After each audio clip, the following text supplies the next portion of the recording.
Biopelícula cariogénica. Primero, antes de empezar a desarrollar el tema, vamos a recordar el concepto de biofilm.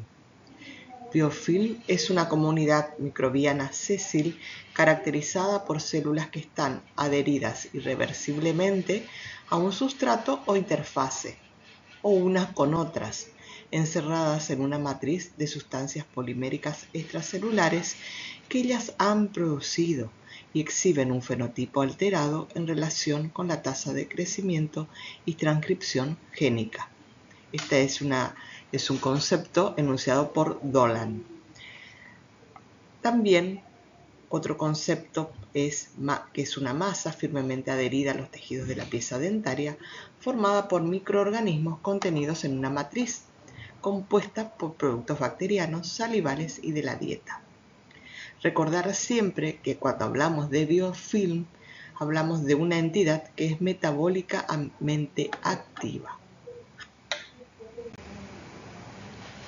Acá podemos observar en esta fotografía la presencia de esa masa firmemente adherida a la pieza dentaria que está compuesta por una matriz y microorganismos. Esa matriz está formada a su vez por nutrientes, agua, metabolitos secretados por las mismas bacterias, enzimas, oxígeno, sales y compuestos orgánicos.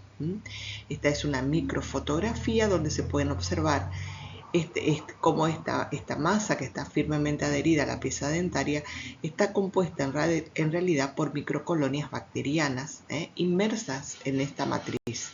Estos microorganismos, acá se ven los cocos, es una microfotografía tridimensional de la organización de la biopelícula.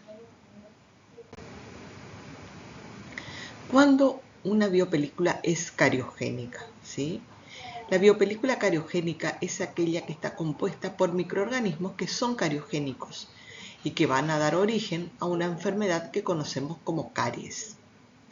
Las caries es una enfermedad infecciosa porque su agente etiológico es un microorganismo, es crónica, transmisible, multifactorial y se caracteriza por un desequilibrio bioquímico que causa la destrucción de los tejidos duros de la pieza dentaria, como consecuencia de la acción de productos bacterianos presentes en el interior de la biopelícula bacteriana.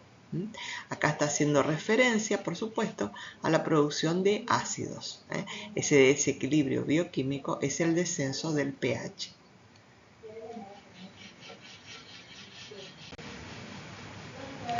Esta enfermedad infecciosa está atravesada por múltiples factores. El inicio y el origen de la enfermedad es multifactorial, quiere decir que está influenciada por múltiples factores.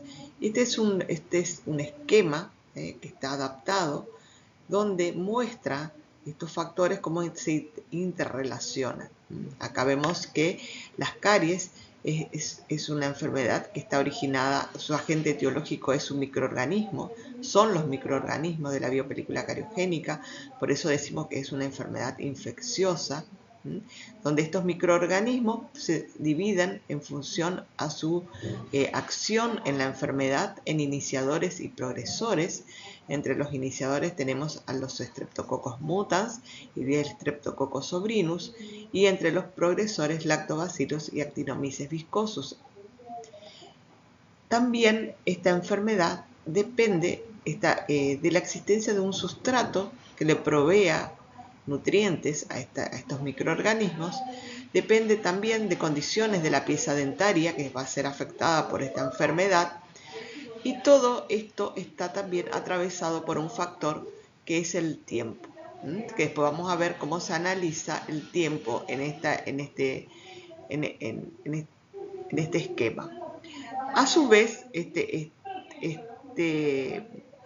esquema, fíjense que muestra un factor que engloba a los demás, que incluye lo que se llama estilos de vida y factores socioeconómicos, como estos factores también influyen en la aparición de esta enfermedad.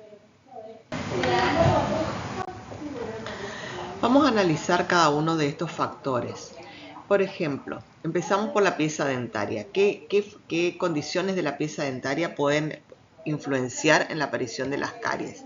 La anatomía y la disposición de los dientes en arcada, la edad eruptiva de la pieza dentaria. Cuanto más joven es la pieza, más propensa está a sufrir las lesiones de caries, y pacientes portadores, por ejemplo, de aparatos fijos o removibles. Estos son factores que son predisponentes a la aparición, sobre todo, de la biopelícula, porque le ofrece una superficie que es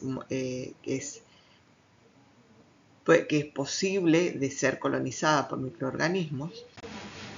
En el caso de la saliva, que también es otro factor que depende del huésped, sabemos que la saliva, entre sus múltiples funciones, tiene la función de limpieza, función amortiguadora, que está relacionada con una función de ser anticariogénica la saliva, porque la función amortiguadora de la saliva se relaciona con el equilibrio del pH, equilibrar el pH y hacerlo neutro cuando el pH tiende a la acidez. También la acción remineralizante, que es la de mantenimiento de las estructuras, es el depósito de iones que tiene la saliva para remineralizar las zonas que fueron desmineralizadas. La saliva también tiene funciones antibacterianas. Recuerden que tiene funciones de inhibir las bacterias por sus enzimas, como la lisozima, la lactoferrina y la lactoperoxidasa. Aparte, tiene inmunoglobulina A, que también es antibacteriana porque cumple una función de aglutinina y de impedir la instalación de microorganismos. En cuanto al sustrato, que cuando analizamos el esquema dijimos que el sustrato es importante para la aparición de los microorganismos. Sabemos que si el microorganismo no tiene condiciones de nutrición, es prácticamente imposible que pueda instalarse en un nicho ecológico. El principal sustrato involucrado en la aparición de microorganismos cariogénicos son los hidratos de carbono, y entre ellos la sacarosa. Es el sustrato más aprovechable por estos microorganismos y es el punto de inicio para la instalación de este tipo de flora. En el caso del sustrato debemos analizar la consistencia, la calidad, la frecuencia de consumo de sacarosa y los momentos de ingesta. Sin embargo, cuando se toman alimentos azucarados entre comidas, la producción de ácido en la biopelícula es más prolongada y se mantiene un pH más bajo durante mayor tiempo, por lo que la posibilidad de remineralización natural del esmalte dañado es casi nula. El azúcar más cariogénico es la sacarosa. Habíamos dicho que es el que es más aprovechable por los microorganismos cariogénicos. Pero no debemos olvidar de otros azúcares como la fructosa, lactosa y glucosa y almidón, que también son potencialmente cariogénicos. En cuanto a la consistencia, son más cariogénicos aquellos retenidos en la superficie por más tiempo. Aquellos que son ingeridos rápidamente que no permanecen tanto tiempo en la pieza dentaria son menos cariogénicos. Depende también de la pegajosidad del alimento consumido. Alimentos pegajosos permanecen más tiempo en contacto con la pieza dentaria. En cuanto al momento de la ingesta, son menos cariogénicos cuando se consumen entre las comidas, cuando se consumen con las comidas que entre las comidas. O sea, todos los momentos de azúcares que están dados con las comidas son menos peligrosos que los que se dan en momentos alejados de las comidas. Hay que diferenciar la acidogenicidad de la cariogenicidad de los alimentos. Los alimentos acidogénicos son solamente potencialmente cariogénicos. ¿De qué depende que se produzcan las caries? Del flujo y la composición salival y de la composición bacteriana de la biopelícula. Aparte del sustrato, aunque el paciente sea un gran consumidor de sacarosa, siempre va a depender de la existencia de estos microorganismos en la biopelícula y de la composición de la saliva la posibilidad de que aparezca una lesión de caries. Por eso hablamos de una enfermedad en donde su aparición está atravesada por múltiples factores. El biofilm, podemos clasificar al biofilm según su localización. El biofilm o la placa puede clasificarse según su ubicación en placa de fosas y fisuras, placa supragingival o de superficies lisas, placa interproximal, placa radicular o de cemento y placa subgingival.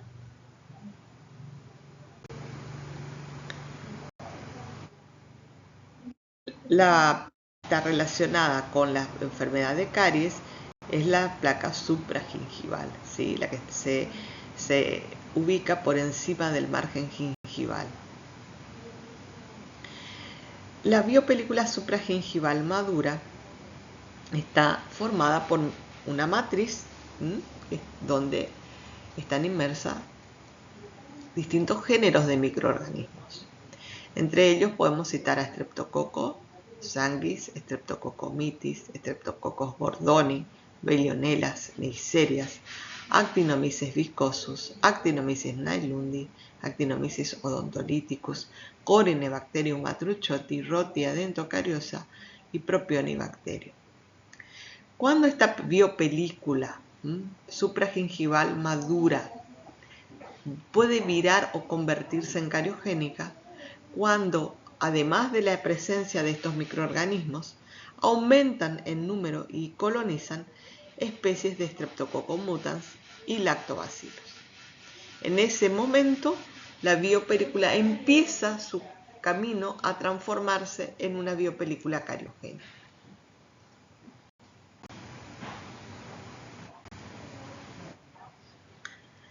Cuando hablamos de la placa interproximal,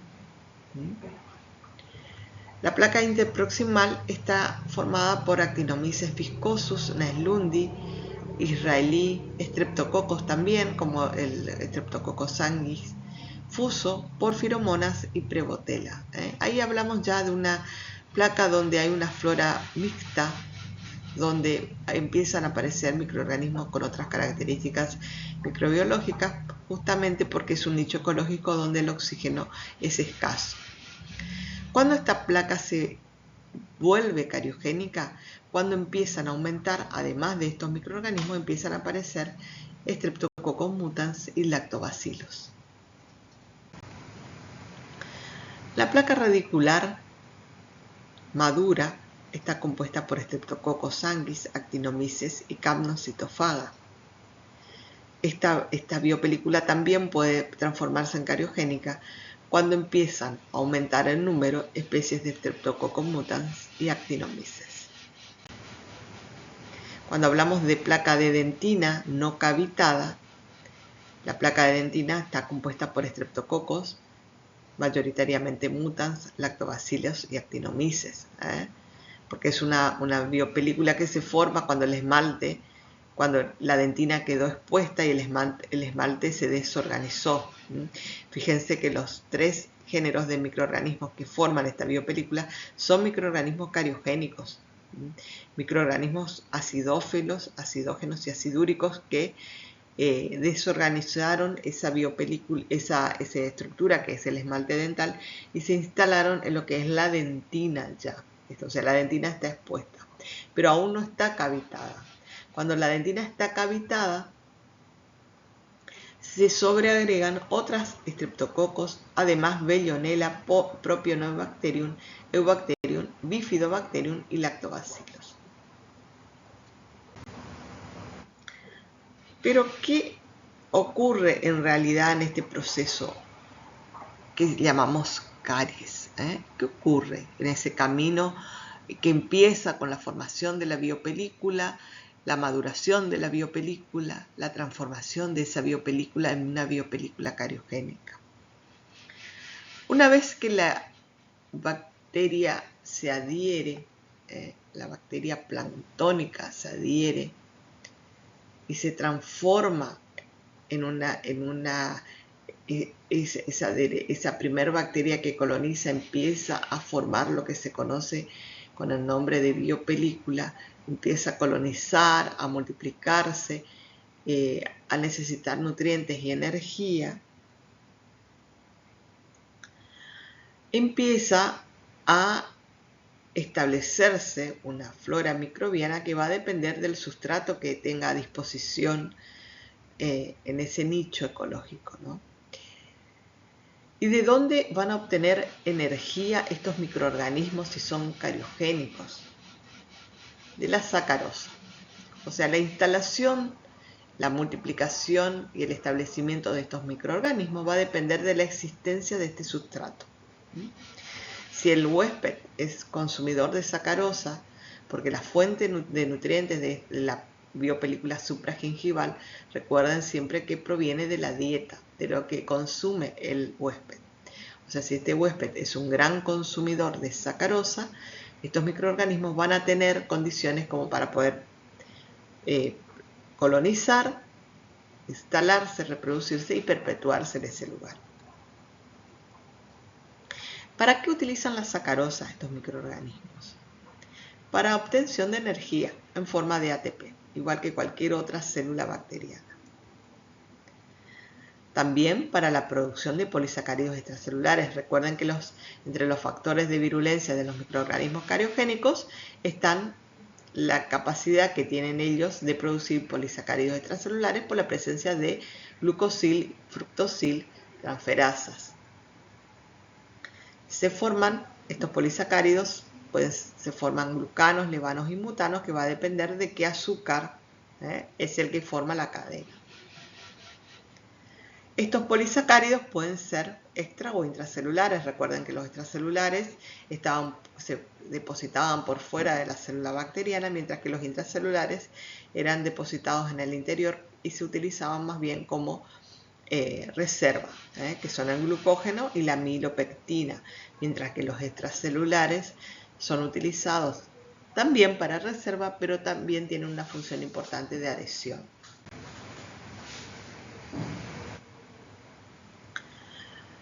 Todos estos microorganismos viviendo en esa biopelícula, ¿sí?, consumiendo sacarosa, usando la vía fermentativa, porque recuerden que son anaerobios facultativos, esa vía fermentativa, para la producción de ATP, esa vía fermentativa tenía como un producto final no deseable, que era la producción de ácido. Fundamentalmente ácido láctico. Estos microorganismos son grandes productores de lactato, que con la unión de los protones que se forman en la cadena de glucólisis se forma el ácido láctico y son expulsados al exterior. Este ácido láctico es un ácido fuerte, es un ácido que tiene una capacidad muy grande de bajar el pH en poco tiempo. Este pH empieza a descender, pero primero estos ácidos son vertidos a la matriz de la biopelícula. Entonces en una primera instancia la que se acidifica la biopelícula. La biopelícula empieza a cambiar ese ambiente y ir tornándose en un pH ácido. Pero vamos a recordar qué es el pH. El pH es el grado de acidez de una solución, que se expresa en términos de pH. Se define como la concentración de iones hidrógeno expresadas en moles por litro. Una matriz con un pH ácido es una matriz que potencialmente tiene la capacidad de liberar rápidamente muchos protones al medio. Esa liberación de protones al medio, esa gran cantidad de ácido, ese descenso del pH, lo que empieza a originar, al estar en contacto con el esmalte, empieza a originar lo que se conoce como una desorganización de los cristales de hidroxiapatita. ¿Por qué? Porque ese desorden bioquímico que produce el descenso de pH se traduce en una desmineralización de este cristal, por eso se desorganiza, y empieza a perderse iones de fósforo y de calcio. Estos ácidos, dijimos que son transformados, que son producidos por las bacterias, van a la matriz de la biopelícula. Habíamos dicho que son liberados en la matriz. Estos ácidos que son liberados en la matriz van a descender el pH de la biopelícula llevándolo a un pH crítico. Este pH crítico oscila entre 5 y 5,2. Y ¿por qué es un pH crítico? Porque está estudiado que en este pH empieza la desmineralización de este cristal que conforma el esmalte dental. ¿Qué pasa entonces? El huésped tiene mecanismos reparadores para poder contrarrestar este proceso. Sí, tiene mecanismos reparadores como la capacidad amortiguadora de la saliva y la acción remineralizante de la saliva. Por eso esas funciones de la saliva son anticariogénicas. Pero si este proceso es constante, si el paciente constantemente consume sacarosa y este descenso del pH es constante, los buffers se agotan. La producción de buffers salivales no es infinita, sino se agotan, y ahí es cuando comienza la desmineralización del esmalte. Si esta situación se mantiene mucho en el tiempo, se establece lo que primero es el primer signo de desmineralización, que es la mancha blanca. Cuando aparece este signo de desmineralización, estamos todavía en un estado de reversión de este proceso. O sea, este proceso todavía en este punto es reversible.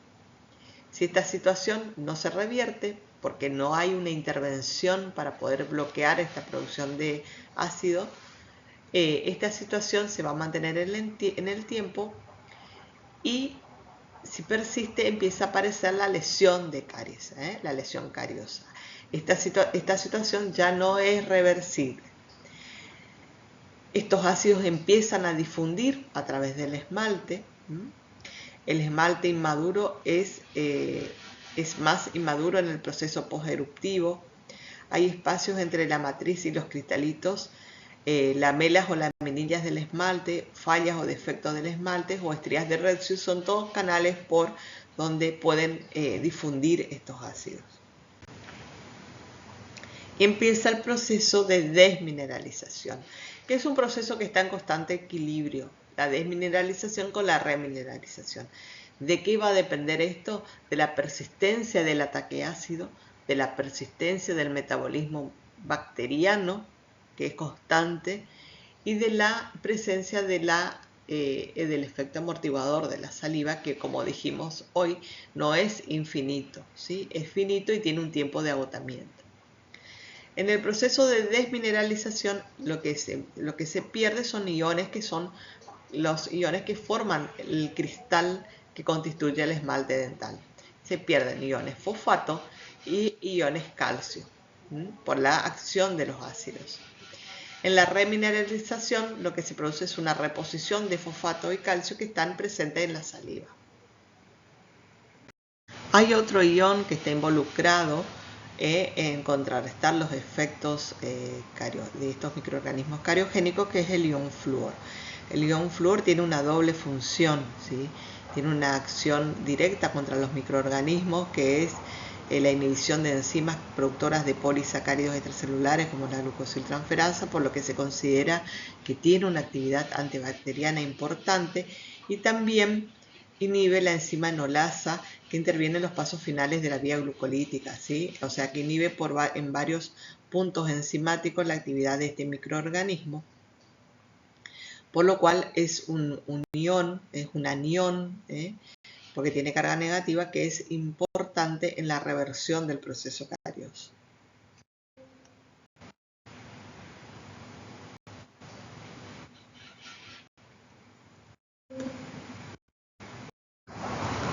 Como esta representación es una representación esquemática del proceso de desmineralización que se produce con la presencia de los ácidos en la biopelícula.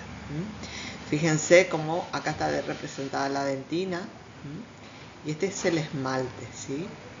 El esmalte está formado por un cristal inorgánico que, en presencia de estos ácidos, que está representado acá por estos iones, protones, produce una disolución parcial del cristal, liberando iones calcio e iones fosfato que van a la saliva. ¿Sí? Se desmineraliza el cristal y estos iones quedan libres en saliva. En presencia del ion flúor, esto también puede favorecer la remineralización del esmalte y formarse nuevamente el núcleo del cristal, reemplazando los iones hidroxilo por iones fluoruro, que tienen la misma carga negativa, y por eso son también iones que favorecen la remineralización del esmalte. Acá vemos cómo se presenta esta lesión de caries, cómo el esmalte pierde su integridad, y se llega a la cavitación.